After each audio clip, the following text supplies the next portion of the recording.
Rich piano, Dallas মেকারবার বা Andreas মুঞ্জার, এরা সবাই এমন মানুষ যাদের পুরো বিশ্ব বডি বিল্ডিং এর জন্য চেনে। তাদের শরীর সাধারণ মানুষের তুলনায় অনেক বেশি চওড়া ও শক্তিশালী ছিল। আর যারা বডি বিল্ডিং ফিল্ডে আসছে তারা সবাই চায় তাদের শরীরও এদের মতো শক্তিশালী হোক। পৃথিবীতে যত বেশি শক্তিশালী শরীর তত বেশি খ্যাতি, আর এই খ্যাতির লোভে অনেক তরুণ ও বডি বিল্ডার মৃত্যুর দুয়ারে পৌঁছে যাচ্ছে। রিচ পিয়ানো আমেরিকার ক্যালিফোর্নিয়ার একজন বিখ্যাত বডি বিল্ডার ছিলেন। তার সোশ্যাল মিডিয়ায় লক্ষ লক্ষ ফলোয়ার ছিল, কিন্তু একদিন তাকে বাড়িতে অজ্ঞান অবস্থায় পাওয়া যায়। তার অবস্থা এতটাই গুরুতর ছিল যে তিনি কয়েক মাস কোমায় ছিলেন। তারপর কয়েকদিনের মধ্যে তার মৃত্যু হয়। তার মৃত্যুর তদন্ত রিপোর্টে এমন একটি রহস্য উন্মোচিত হয় যা সবাইকে স্তব্ধ করে দেয়। এটি শুনলে আপনিও অবাক হবেন, কারণ প্রতি মাসে বাংলাদেশ এবং ভারতে 200-রও বেশি তরুণ শুধুমাত্র এই ওষুধের কারণে মারা যাচ্ছে। তাহলে চলুন আমরা প্রথমে জানি এই ওষুধের উৎপত্তি কিভাবে হলো এবং কিভাবে এটি আজকে তরুণদের মৃত্যুর মুখে ঠেলে দিচ্ছে। এখন আপনার মনে হতে পারে এই ওষুধটি আসলে কি এবং এটি কিভাবে কাজ করে।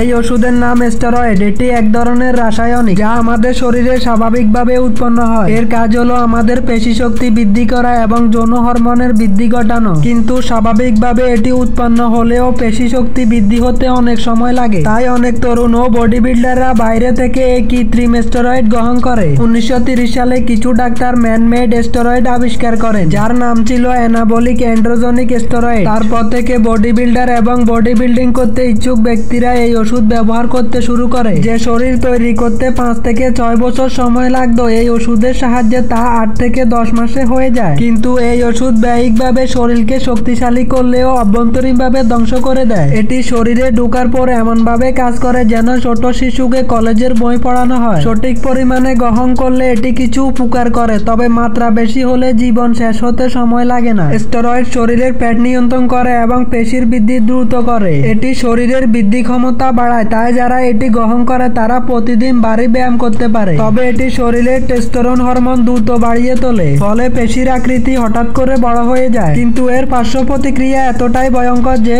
এর ক্ষতিপূরণ হওয়া কখনো সম্ভব নয়। প্রথমে এটি কিডনিকে ক্ষতিগ্রস্ত করে। বাইরে থেকে দেখলে শরীর শক্তিশালী মনে হলেও ভিতরে এটি শরীরের হরমোনের ভারসাম্য নষ্ট করে দেয়, যার ফলে গাইনোকোমাস্টিয়া হয়ে পুরুষদের স্তন টিস্যু বৃদ্ধি পায়। অনেক পুরুষ বডি বিল্ডার দেখবেন যাদের বুকে অস্বাভাবিক বৃদ্ধি হয়েছে। বিশ্ব স্বাস্থ্য সংস্থার গবেষণায় দেখা গেছে স্টেরয়েড পুরুষদের স্পাম কাউন্ট কমিয়ে দেয়, ফলে এটি ব্যবহারকারী পুরুষরা চিরতরে সন্তান জন্ম দেওয়ার ক্ষমতা হারিয়ে ফেলে। তবে সবচেয়ে বেশি দেখা যায় হার্ট অ্যাটাক। স্টেরয়েড গ্রহণের কারণে হওয়া মৃত্যুর 90%-এরও বেশি ক্ষেত্রে হার্ট অ্যাটাক মূল কারণ। এটি শরীরের কোলেস্টেরলের মাত্রা বাড়িয়ে দেয়, যার ফলে শরীরের ধমনীগুলো সরু হয়ে যায় এবং রক্ত সঞ্চালনে বাধা সৃষ্টি হয়। তাই যারা এই ওষুধ গ্রহণ করে তাদের অঙ্গ প্রত্যঙ্গে পর্যাপ্ত রক্ত ও অক্সিজেন পৌঁছায় না, ফলে স্টেরয়েড ব্যবহারকারীদের ব্যয়িকভাবে বডি বিল্ডারের মতো দেখালেও তারা খুবই অল্প বয়সে মারা যায়। আশা করি ভিডিওটি আপনাদের ভালো লেগেছে। যদি স্টেরয়েড সম্পর্কিত আপনাদের কাছে কোনো তথ্য থাকে তাহলে কমেন্ট বক্সে জানান, আর ভিডিওটি ভালো লাগলে লাইক ও শেয়ার করুন এবং চ্যানেলটি সাবস্ক্রাইব করুন।